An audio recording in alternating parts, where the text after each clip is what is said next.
Olá, alunos, tudo bem? Sejam bem-vindos a mais uma, na verdade, a última aula de Química Geral do primeiro ano do ensino médio do IFRJ Campus Pinheiral. Hoje estamos encerrando esse ciclo das APNPs desse ano de 2020, quase na metade de 2021, mas tudo bem.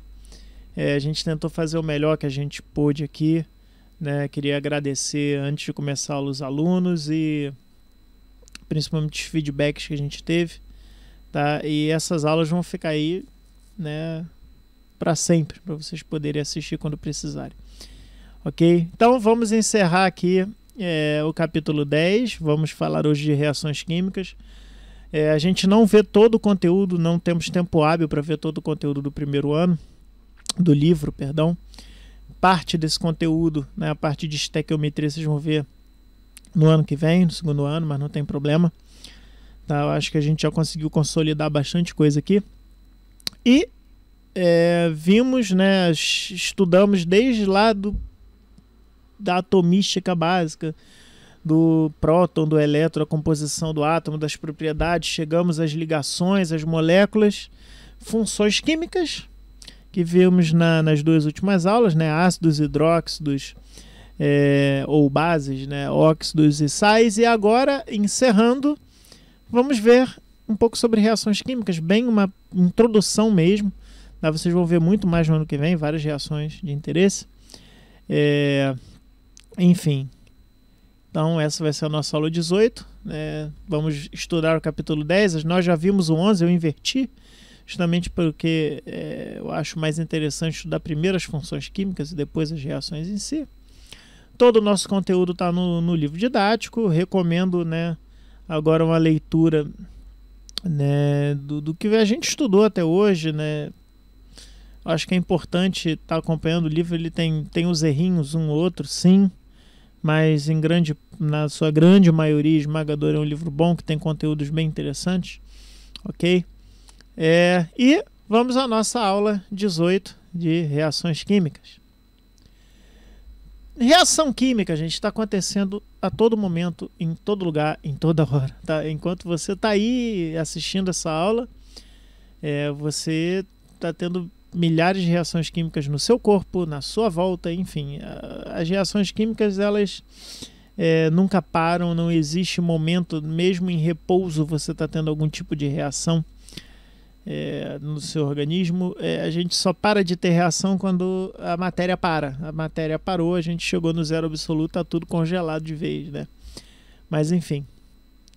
Por exemplo, aqui, isso daqui é uma reação que todo mundo está acostumado a ver, que é a reação de combustão. Combustão é uma reação muito simples, que a gente, né, foi uma das primeiras reações que nós, seres humanos, percebemos, né, que coisas pegavam fogo.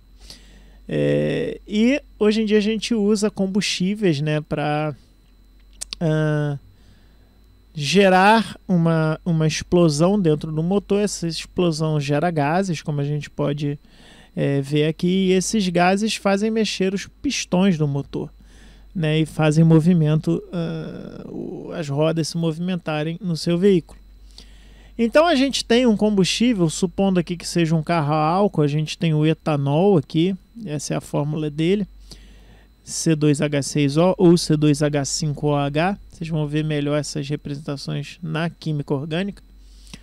Então a gente tem uma substância que nós chamamos de combustível, ok, que está aqui sendo representada pelo álcool, ou seja, a substância combustível, o etanol, reage com o oxigênio do ar, que é o chamado comburente. E eles formam dióxido de carbono, ou CO2, e água. É uma reação que a gente chama de reação de combustão, água na forma de vapor, que na verdade sai, né? A gente vê que ela sai gasosa. Então, o que acontece aqui, alunos? Numa reação química, a gente vê duas coisas, né, entrando em contato. E essa entrada de contato delas, ele retransforma, ele retrabalha esses átomos, eles se recombinam em átomos, em moléculas diferentes. Então há um rearranjo e formam-se moléculas diferentes desses átomos. Toda reação química, ela tem uma parte, tá? Que nós chamamos a parte da esquerda, que são a parte dos reagentes. E aqui a parte da direita é o que nós chamamos de parte dos produtos. Toda reação química, temos reagentes se transformando em produtos e uma seta indicando o caminho da reação. Ok? Uma seta indicando o caminho da reação. Essa reação significa que ela ocorre neste caminho e não no caminho de volta. Isso não acontece. Tá? Até porque ia ser um problema se o gás carbônico do ar, né? Imagina só, você está fervendo uma água, a água vira vapor, ela encontra o gás carbônico do ar e vira álcool e oxigênio. Essa é uma beleza, né? Imagina só, ou vira gasolina. Então, isso significa que gás carbônico e água, eles convivem, mas eles não conseguem reagir. A reação é no sentido, né, dos reagentes para os produtos. Aí vocês vão falar assim, mas Eliezer, toda reação é assim? Não. Existem algumas reações que vocês vão ver que elas têm um sentido para cá, mas elas podem acontecer para cá também, até eles alcançarem uma situação onde essa reação aqui com essa e essa reação aqui que tem essas velocidades V1 e V2, elas se igualam. V1 é igual a V2, aí você parece que essa reação de A se transformando em B, parece que ela parou, mas ela não parou. A está se transformando em B no mesmo momento, na mesma velocidade que B volta para A. Isso vira um ciclo e você vê a matéria parada. O nome disso é equilíbrio químico. Isso é coisa que vocês vão estudar na Físico-Química ou na Química 2 do segundo ano. Ok? Equilíbrio químico. Ok? Isso é uma situação diferente. Hoje nós vamos nos focar nas reações diretas, que não voltam. E a reação de combustão é uma delas. E outra coisa importantíssima. Como diz o químico Lavoisier, na teoria da conservação de massas, na natureza nada se cria, nada se perde, tudo se transforma. Então, se eu tenho aqui 2 átomos de carbono, 6 de oxigênio e 1 mais 2 de oxigênio, 3 de oxigênio, aqui eu tenho que ter a mesma coisa. Eu tenho que ter 2 carbonos, 6 hidrogênios e 3 oxigênios. Ok? E a gente vê que isso não acontece. A gente tem 1 carbono, 3 oxigênios, ok? E só 2 hidrogênios. Então, onde foi essa matéria? Na natureza nada se cria, nada se perde, tudo se transforma. Ou seja, aqui nós temos uma transformação. Eu não posso perder átomos. Ou seja, o somatório da massa total, né, de átomos aqui tem que ser igual ao somatório, vou botar aqui massa de produtos, tem que ser igual ao somatório total de massa dos reagentes aqui, perdão, tem que ser igual ao somatório total de massa dos produtos. O mesmo número de átomos aqui tem que ser igual de um lado e do outro. E aí, essa reação, na verdade, né, uma molécula, né, quando não tem nada aqui, quer dizer que é um só, tá? Subentende-se que tem uma molécula de etanol reage com 3 moléculas de oxigênio, gerando 2 moléculas de gás carbônico e 3 moléculas de água. Agora sim, essa reação está equilibrada. Tá? Quando a gente tem uma reação de combustão com carbono, ok? A primeira coisa que a gente aqui tem uma regrinha, tá? Que eu já vou passar agora, mas vocês vão estudar isso de novo em outro tempo. Primeira coisa é equilibrar os carbonos, tá? Então, eu meto um 2 aqui. Né? Fazendo aqui em cima para ficar melhor. Eu meto um 2 aqui. Então, eu tenho agora, um 2 aqui, para igualar o número de carbonos, perdão. Agora eu tenho 2 carbonos, 2 carbonos. Só que agora eu tenho que ver os oxigênios. É o segundo que eu vejo. Isso é para reação de combustão, macete, tá? Para quem um dia for fazer Enem, etc, etc. Mas segue uma lógica, veja só. Como o carbono é o primeiro, e normalmente o carbono ele gera CO2, quando ele reage aqui na reação de oxidação, agora eu acerto os oxigênios. Ó. Se eu tenho 2 oxigênios aqui, vejam bem. ou os hidrogênios também, né? Na verdade, é melhor aqui nesse caso colocar os hidrogênios primeiro. Vamos lá. Vamos aos hidrogênios. Eu tenho 6 hidrogênios. Aqui eu tenho uma água só, uma molécula de água, tá? Então eu coloco 3 aqui e vou ver, tá? Desculpa, nesse caso tem que fazer o hidrogênio primeiro, tá? Para eu acertar. Eu coloco 3 para ficar 6 hidrogênios aqui. Aqui a gente multiplica, porque se eu tenho 3 H2O, é 3 vezes H2O, né? Eu tenho 6 hidrogênios. Agora tá certo. E o oxigênio, tá? Se eu tenho 2 vezes 2, 4 oxigênios aqui. E aqui eu tenho 3 oxigênios. Eu tenho 7 no total, né? Tenho 1 aqui. Essa molécula eu não posso mais mexer, que é o C2, que é o meu início. Então, se eu botar 3 oxigênios, eu vou ficar com 6 aqui, mais 1 aqui. Então, aí a gente conseguiu agora balancear. Eu tenho 2 carbonos, 6 hidrogênios e 7 oxigênios. E aqui eu tenho 2 vezes 1 carbono, 2 carbonos. 6 hidrogênios, aqui 3 vezes 2, 6, e 2 vezes 2, 4, mais 3 oxigênios, 7 oxigênios, está balanceado. Isso é só um exemplo, tá? Bom, aqui uma outra reação, tá? O sulfeto ferroso,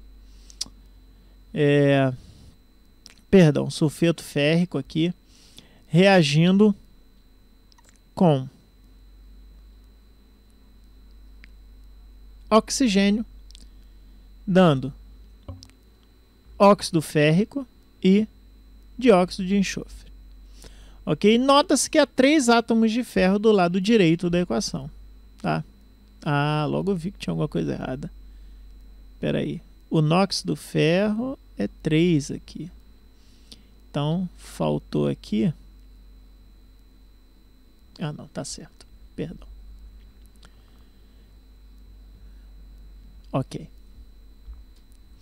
Voltando aqui, perdão, o professor se confundiu aqui. Note que há 3 átomos de ferro do lado direito, tá? Logo deve haver o mesmo número do lado esquerdo. E a gente muda o coeficiente 3 para o FeS2, que é o que acontece. Okay? Agora eu tenho 3 ferros e 3 ferros. Beleza? 3 Fe e Fe3 dando o equilíbrio dos ferros. Agora a quantidade total de enxofre do lado esquerdo da reação da equação é 6. Porque 3, né? Já que eu mexi aqui, vamos ver como ficou o enxofre. 3 vezes 2 enxofre, que são 6 enxofres. Então, eu coloco 6 aqui, ó, não tinha, tá vendo? Eu vou colocar 6 enxofres aqui para poder equilibrar a minha reação. Agora eu tenho 6 enxofres aqui e 6 enxofres desse lado. Muito bem. Como ferro e enxofre já foram acertados, o momento agora é de ajustar o oxigênio. E o oxigênio a gente sempre deixou por último, que nem a gente viu lá no outro caso. Tá? Então vamos lá. Para acertar isso, você vê quanto de oxigênio ficou aqui, ó. 12, tá? Porque tem 2 oxigênios vezes 6 moléculas, dá 12 oxigênios aqui. E aqui tem 4, um total de 16 oxigênios.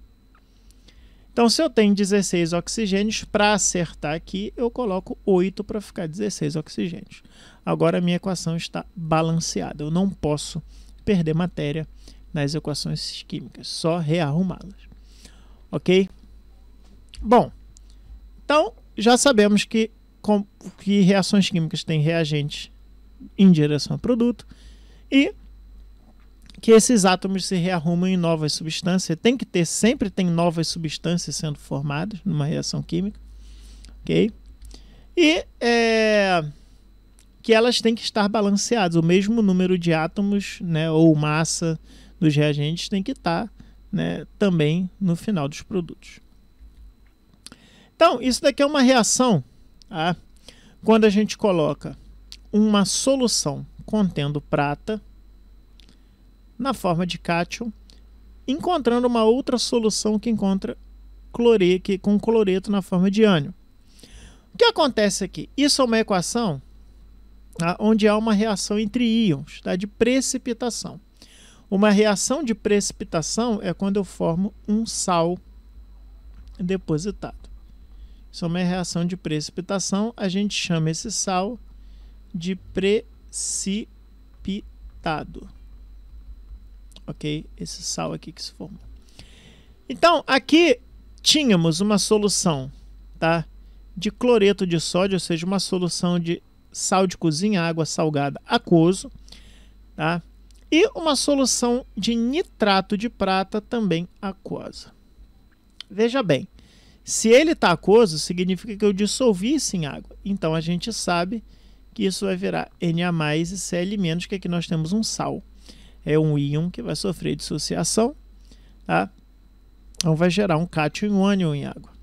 Da mesma forma aqui que teremos prata e nitrato, que se separarão, né? Porque isso daqui também é um sal. Veja que isso não é óxido. Lembra que o óxido não, né? Se fosse Ag2O, seria um óxido, que é o oxigênio ligado direto na prata. Não é isso que acontece.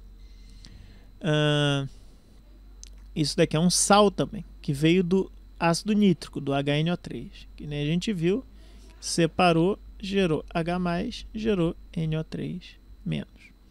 Então, beleza. Quando eles se reúnem, ó, aqui há uma separação. O cloreto, ele gosta de encontrar a prata e formar um sal que não se solubiliza em água, que é o cloreto de sódio, que agora está sólido, ele não está mais aquoso. Ele precipitou. A gente costuma fazer isso quando precipita, colocar essa seta assim embaixo, dizendo que ele... Ou colocar sólido entre parênteses, tanto faz. Mais o nitrato de sódio, que é o que sobrou, ó, NaNO3, que continuam em solução aquoso. Ou seja, quando a gente destrincha essa reação, coloca ela toda na forma aquosa, temos Na+, Cl-, Ag+, NO3-, tudo aquoso.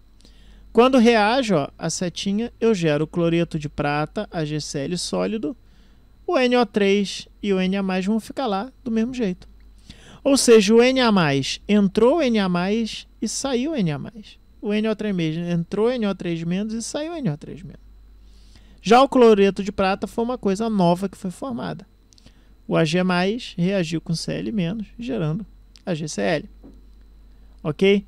Esses íons, quando eles não participam da reação, eles são chamados de íons espectadores. Eles ficam lá só, tô aqui, tá? Mas não reage, só dando tchau. Por isso que é espectador. Eles ficam só olhando, digamos assim. Então, a gente pode simplesmente resumir essa equação, se eu tirar os espectadores, ó, Na+ aquoso, como se fosse uma subtratação matemática. Se entrou igual, saiu igual do que entrou, eu corto ele.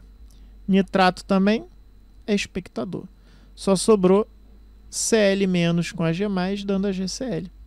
O nome disso é uma equação iônica, que eu estou tendo íons reagindo e formando composto novo. E temos uma aplicação dessa reação na ciência forense, ok? Que é para coletar impressão digital. É simples assim.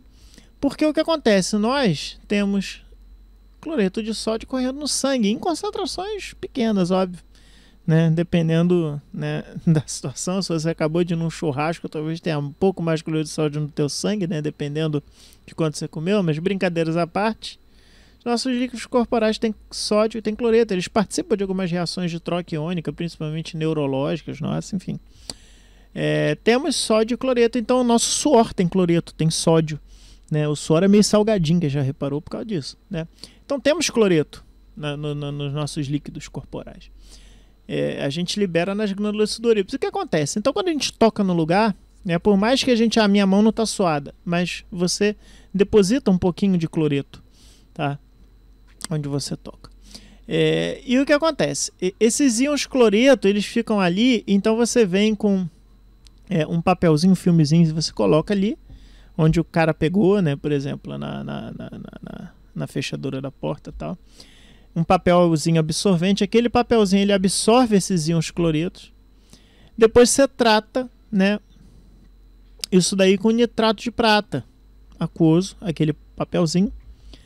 Aonde tinha impressão digital, vai depositar o cloreto de prata. Aí você vai falar assim, mas professor, na foto, né, do exemplo dele é branco, né, o papel é branco.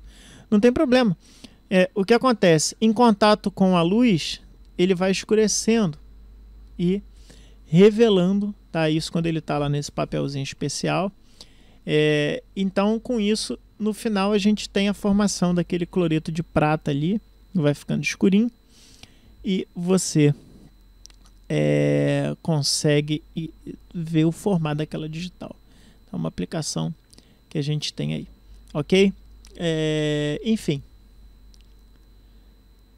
Outro tipo de reação iônica, né, que a gente viu até na aula passada, é a reação de íons carbonato quando encontram meio ácido, que é o H+. Tá? Que eles geram o H2CO3, ok? O 2H+, mais H mais CO3 2-, tá? Lembrando que isso daqui, tá? A gente viu na aula passada, que era isso daqui, tá? Que é o ânion carbonato, que ele veio do ácido carbônico antes ligado aqui, que é o H2CO3. Ele tem 2 hidrogênios que podem sair na forma de H+, como ácido. Então, a reação inversa, quando o H+ encontra o CO3 2-, ele gera o H2CO3, que automaticamente se decompõe, tá? Em H2O, ó, e sobra esse CO2 aqui. E aqui é H2O. Ele borbulha. Tá? A gente viu essa reação na aula passada, que também é uma reação iônica. Bom, agora vamos lá. Vamos estudar alguns tipos de reação. Vamos falar da reação de metátese, tá? A reação de metátese ou dupla troca. Ok? Metáteses em grego significa transposição. Então, a gente tem permuta ou troca de átomos de uma reação. Por exemplo, aqui a gente tem uma solução A, uma solução de cal hidratada. Cal hidratada é o óxido de cálcio, que quando ele reage com água, quem lembra da aula de óxido, ele é um óxido básico, porque é um óxido de metal, né? Então ele é um óxido básico, ele vai gerar CaOH2 em água. A cal hidratada é hidróxido de cálcio, é uma base. E aqui a gente tem um sal, o sulfato de alumínio, tá? Que é o Al2SO4 3. Tem 2 átomos de alumínio e 3 ânion sulfatos nesse sal, tá? Porque o alumínio ele é um cátion 3+, e o sulfato é um cátion, um ânion, perdão, 2-. Para completar a carga 6+ e 6- aqui para dar 0, ele precisa de 2 alumínios e 3 sulfatos. Beleza. Quando eu misturo uma na outra, eu vejo a formação de um precipitado. Porque há uma troca, tá? O hidróxido, ele vai para o alumínio e o sulfato, ele vai para o cálcio. É uma reação de metátese ou dupla troca. Eles trocam, tá? Lembrando que apesar de ser um hidróxido, ele também é um sal. Aqui é o cálcio 2+, e aqui é hidroxila menos, OH-. E aí ele vai formar o hidróxido de alumínio. Já está equilibrada a equação, tá? Tem que formar 2 hidróxidos de alumínio, que o alumínio aqui, sendo o OH-, tá? Um ânion de carga negativa, eu preciso de 3 dele, e para neutralizar, para formar uma molécula com carga 0 com alumínio que tem carga 3+.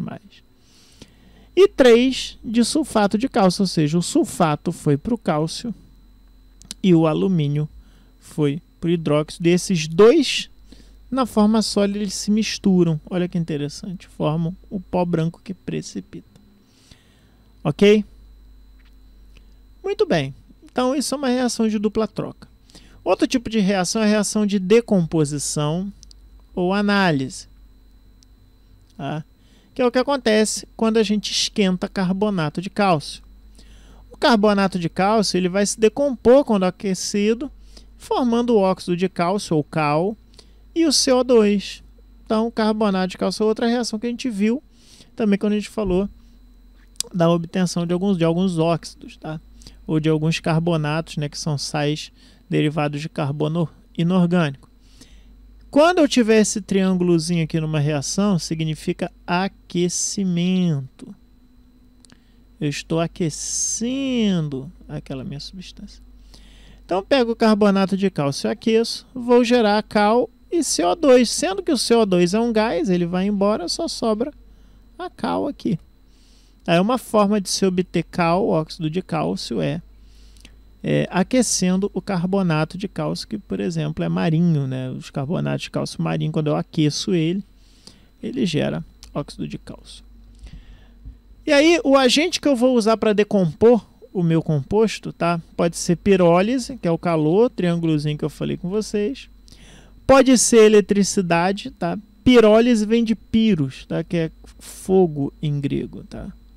Eletrólise é quando eu uso eletricidade. Então, se eu fizer uma corrente passar, tá, de uma forma diferente numa solução de cloreto de sódio líquido, cloreto de sódio fundido, ele vai gerar sódio sólido e cloro gasoso, tá? É uma decomposição aqui por eletricidade, é uma eletrólise, tá? Eu estou quebrando isso daqui que está líquido agora em duas substâncias, né? Eu separo o sódio e o cloro. Eu posso fazer isso com a água também. A eletrólise da água vai gerar, tá? H2O vai gerar, melhor até botar assim, vai gerar 2 de H2 mais oxigênio, só para equilibrar a reação, tá? Então eu gero o hidrogênio gasoso e o oxigênio gasoso, mas via eletricidade. Eu tenho que passar a corrente elétrica aqui para fazer essa eletrólise. E se for por luz, é fotólise, que vem de fóton, né, que é luz. Então a fotólise, né, é o que acontece, por exemplo, com a água oxigenada, H2O2. A própria luz, por isso que a água oxigenada tem que ser guardada em ambiente em frasco opaco, que não entra luz por causa disso, que ela sofre fotólise. Ela libera H2O mais meio de O2. Eu sei que esse meio de O2 vai incomodar vocês agora, mas tentem entender que é o seguinte, que eu tenho que equilibrar isso daqui, tá? Que nem eu fiz a água aqui, se eu deixasse aqui assim, eu ia ter um oxigênio a mais aqui, eu teria que botar meio. Não se preocupem, isso não significa meio átomo, tá? Pensem nisso daqui como dúzias. Uma dúzia de água gera uma dúzia de hidrogênio e meia dúzia de O2. E tem lógica, porque se a dúzia é 6, né, significa que eu tenho 12 aqui e meia dúzia é 6. Vai bater. Reparem só como bate certinho. Existe uma forma da gente contar átomos, tá? Que se chama mol, que eu não vou adiantar aqui o que é. Mol é como se fosse uma dúzia. Quando eu falo uma dúzia, é 12. É 12 bananas, é 12 estátuas de Londres, é uma dúzia de estátuas. Um mol de átomos, eu tenho um mol de átomos. Um mol de átomos vai ser 6,02 vezes 10 elevado a 23. Só que é um número muito grande. Átomos. Ok? É 10, 1 e 23 zeros aqui. É um número inimaginável. Então, isso daqui é um mol. Um mol de água gera 1 mol de hidrogênio e meio mol de oxigênio. É isso. Quando a gente vê meio, quer dizer que é meio mol, não meio átomo. Tá? Mas a correlação, eu preciso, em termos de átomo, eu preciso de pelo menos 2 átomos aqui para gerar 2 desse e 1 desse. Mas se eu pensar em dúzia, entenderam a relação? Mas eu não vou, isso não é a matéria da agora, tá? Só para vocês não estranharem esse meio e acharem que é meio átomo, não. É porque a gente faz proporção, a gente usa mol como isso. Mas vocês vão ver isso melhor na Química 2. Aqui eu quero que vocês entendam o que é uma reação de decomposição ou análise. Entenderam? Que eu estou quebrando um composto agora em 2 compostos. Eu estou dividindo. É uma decomposição, estou decompondo. A reação de síntese é o contrário. Agora eu tenho 2 compostos aqui, composto A e composto B, dando um composto C, produto. É uma união. Quando eu tenho 3 átomos de hidrogênio reagindo com 3 moléculas de gás hidrogênio, é o gás hidrogênio, reagindo com uma molécula de gás nitrogênio, eu gero 2 moléculas de amônio, tudo gasoso. Se eu reagir agora 2 águas mais 1 oxigênio, moléculas, tá? Eu vou ter 2 moléculas de água sendo formadas. Ou 1 mol de água mais 1 mol, meio mol de oxigênio, gerando 1 mol de água. Tá? Se eu pensar em mol, por exemplo, mas deixo o mol para o ano que vem. Então, aqui eu estou unindo coisas. Ó. HCl mais NH3, que é o ácido mais amônio, ácido clorídrico mais amônio, que eu gero os cloreto de amônio, que é uma coisa só. Eu estou agora sintetizando, eu estou pegando, das quais um único produto é formado pela união de 2 reagentes. É o contrário da reação de decomposição ou análise. Algumas reações químicas ocorrem com transferências de elétrons, que são as reações, agora aqui que faltou o título, de oxirredução. Ok? Então, o que acontece? É o que acontece quando a amostra de ferro metálico se oxida parcialmente na presença de ar úmido com água. Tá? Olha que interessante. Aqui eu tenho ferro metálico. Quando reage com oxigênio em presença de água, umidade, né, de água no ar, eu gero o óxido de ferro, tá, hidratado. É isso daqui que está acontecendo. Nessa reação de óxido eu tive transferência de elétrons. Tá? Quando a gente tem uma reação onde a gente tem transferência de elétrons, a gente tem uma reação de oxirredução. Vamos ver isso melhor aqui. Olha que interessante. Óbvio, isso daqui que a gente está vendo é uma reação de síntese, também é uma reação de síntese, mas só que é uma reação de síntese que a gente vai ver que teve transferência de elétrons. Tá? Quando eu tenho cálcio sólido reagindo com oxigênio, eu gero o óxido de cálcio ou a cal. Mas olha que interessante, aqui, esse cálcio aqui, tá? Quando a gente olha, ele está sólido, ele não é cátion, ele não é ânion, ele está com a nuvem dele completa de elétrons, da mesma forma o oxigênio, que está aqui em ligação covalente. Tá? E aqui eu tenho um cálcio, tá, formando uma estrutura metálica, assim, ó, de vários cálcios ligados um no outro, sem aquela nuvem de elétrons da ligação metálica, mas formando um composto molecular aqui, um composto, né, sem déficit de elétrons. Já o óxido de cálcio, a gente viu que quando qualquer composto está interagindo com o oxigênio formando óxido, eu tenho uma ligação com caráter iônico ali. Eu tenho realmente o cálcio perto do oxigênio, e o oxigênio atrai tanto esses elétrons do cálcio que fica iônico. Ou seja, o cálcio aqui está na forma de cátion 2+, e o oxigênio de ânion 2-. O que acontece? Numa reação de oxirredução, um vai estar se oxidando e um vai estar se reduzindo. Quem se oxida? Se oxida quem perde elétrons. Quem perde elétrons automaticamente está ganhando oxigênio. Isso é uma regra que eu quero que vocês se liguem, que isso ajuda nos concursos e tal, porque é só você ver quem está ganhando oxigênio. Quem está ganhando oxigênio está perdendo elétron, porque o oxigênio é muito eletronegativo. Ficou muito junto aqui. Ele é muito eletronegativo. Muito. Então, qualquer um que chegue perto do oxigênio vai perder o elétron para o oxigênio. Por isso que quem perde elétron está ganhando oxigênio. E quem reduz é o contrário. Está ganhando elétron.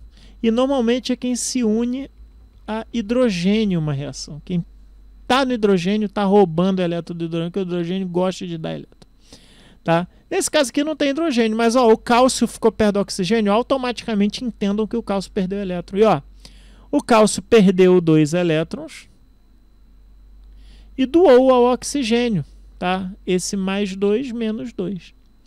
Da mesma forma que o magnésio e o enxofre. O magnésio perde 2 elétrons quando ele gera o sulfeto de magnésio, que é um sal, que vai para o enxofre. Então eu tive transferência de elétrons. 2 átomos de cálcio, 1 átomo de magnésio aqui. O átomo de cálcio ele vai perder 2 elétrons para um oxigênio, perder esses 2 elétrons para o oxigênio. Agora o oxigênio, que essa ligação vai ser quebrada, né? Vai ficar 2 elétrons para cá e 2 elétrons para cá.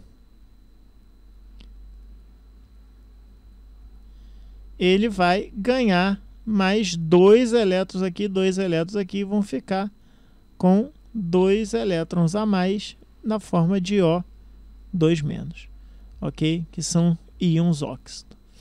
Então, isso é uma reação típica de oxirredução.